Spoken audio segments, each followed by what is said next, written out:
আসসালামু আলাইকুম। সপ্তম শ্রেণীর গণিত অনুশীলনী 2.1 আজ ঘ এবং ঙ নম্বর অঙ্কের সমাধান করাবো। প্রিয় শিক্ষার্থীবৃন্দ, খেয়াল করো।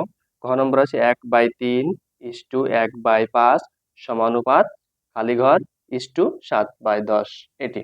তো এখন আসো প্রিয় শিক্ষার্থীবৃন্দ, যে এটি 1/3 আর এই ইস্টু মানে কি ভাগ, তাহলে সেটা আমরা এই দাগের মাধ্যমে প্রকাশ করব। তাহলে 1/5 আর এই সমানুপাত মানে কি সমান, তাহলে উপরে এই খালি ঘর ইস্টু মানে ভাগ, এই 7/10 এখানে বসবে। এরপর খেয়াল করো, এই 1/3 এখানে বসলো, 1/3 আর এই যে ভাগ আছে এটা উল্টায়ে দিব, তাহলে গুণ হবে। গুণ হলে এই 5 উপরে যাবে, 5 উপরে আর 1 কোথায় আসবে, নিচে আসবে। ইকুয়াল, এখানেও এই খালি ঘর উপরে থাকবে, এই ভাগ আছে এটা উল্টে এই 10 উপরে যাবে আর 7 নিচে আসবে। এটি প্রিয় শিক্ষার্থীবৃন্দ। এরপরে আসো, এই এক কেটে যায়, তাহলে উপরে থাকলো 5 আর নিচে কি থাকলো 3 ইকুয়াল, এই খালি ঘর ইকুয়াল তোমরা ক ধরে নাও, তাহলে ক 10 ক, যেহেতু গুণ আকারে আছে এটা নিচেই 7, এর সাথে এটি গুণ আকারে আছে, 3 গুণ 10 ক ইকুয়াল, এই 5 এর সাথে 7 গুণ করতে হবে, তাহলে 5 সাথে কত হয়, 35। বা এই ক এখানে থাকলো, আর এই দুইটি যেহেতু এখানে গুণ আকার আছে এপাশে গেলে কি হবে, ভাগ হবে। ইকুয়াল 35 আর 3 দশে কত, 30, সেই 30 নিচেই বসবে। এরপরে খেয়াল করো, এটি 5 দ্বারা কাটাকাটি যায়, 5 সাতা কত হয়, 35, 5 ছক কত, 30।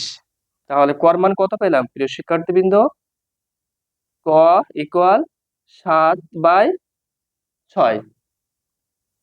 অতএব এবার আমরা উত্তর লিখবো 1/3:1/5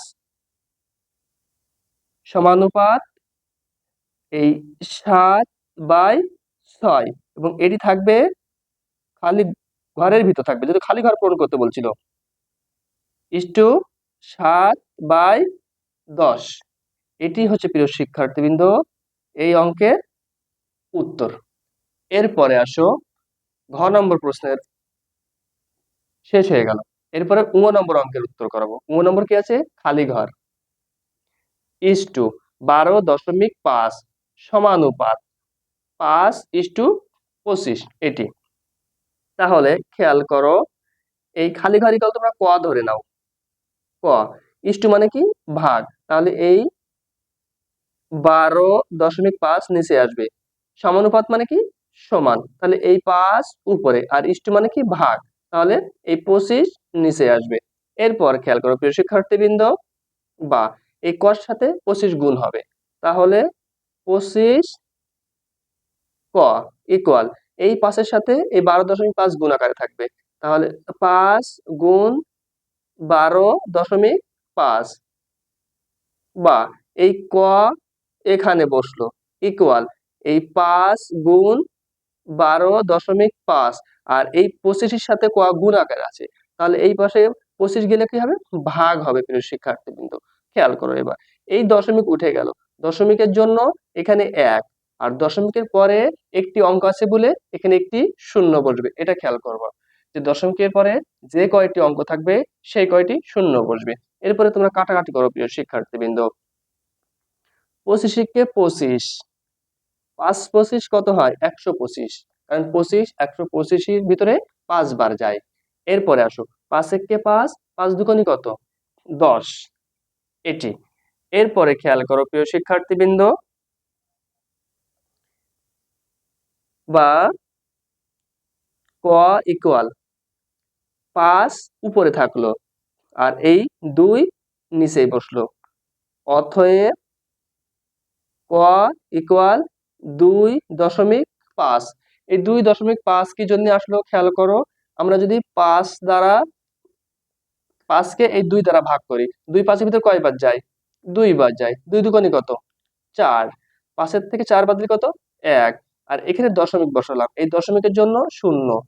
এরপর 2 10-এর ভিতর কয়বার যায়? 5 বার যায়। 5 দুগুণে কত? 10।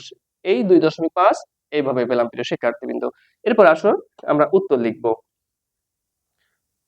অতএব খালি ঘর ছিল, তাহলে খালি ঘরে এই ক এর মান বসবে 2.5, এটি এই খালি ঘরে বসলো, ইস্টু 12.5 সমানুপাত 5 ইস্টু এই 25।